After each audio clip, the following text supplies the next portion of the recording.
And this, continues to change and to consolidate now, which is, it's disturbing because I think when I walk into a room of, young potential designers and manufacturers and stylists, what's the venue? How are you going to design your objects, your shoes, your bags, your hats, your dresses, your coats, your t-shirts, your candles, whatever it is that you want to do. The new venues, the Shop Bobs and the La Garçon, the Net-a-Porter, and these kind of places, I think are very much the future in addition to the local. I think that we're entering this age of, Brooklyn is kind of ground zero, for food, for fashion, for art. You go from like Bushwick, to Red Hook. I mean, everything is there, everything. This is what, this country and this world used to be about.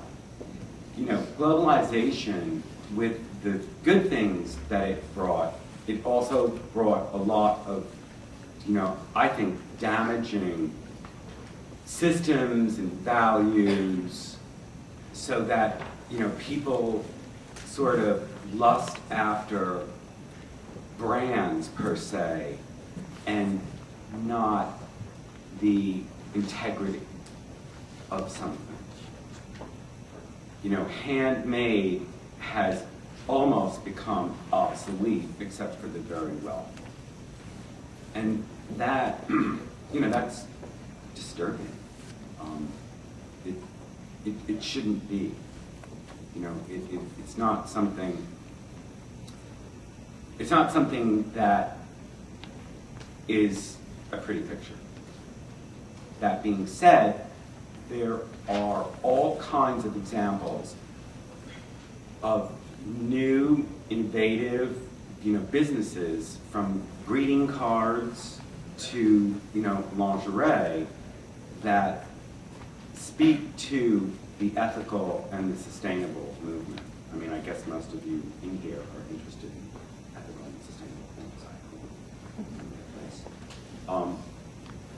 things. So with that being said, I think that it's okay now to really understand that smaller is better. That the big monsters don't work. That yield more, growth doesn't work. Completely doesn't work. I mean, you have it, and I'm not going to name names, you need to do your own due diligence. But there are massive companies, billion-dollar businesses that failed because they kept trying to grow. Instead of, natural growth, where, some years it's a little bit more, some years it's flat. Hey, how are you?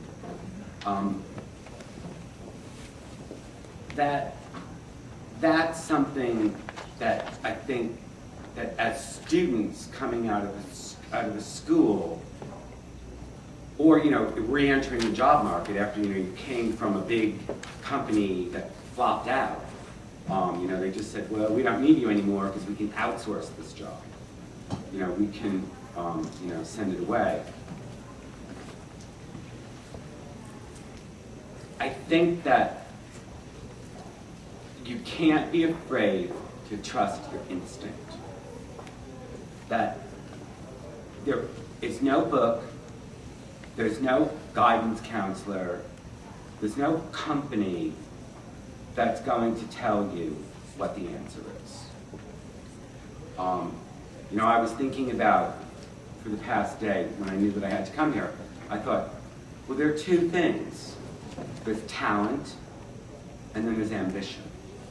And sometimes it's going to be the ambitious person who gets the job, and not the talented person. So in And that's, you know, it's, of course it's not fair. I mean, you know, none of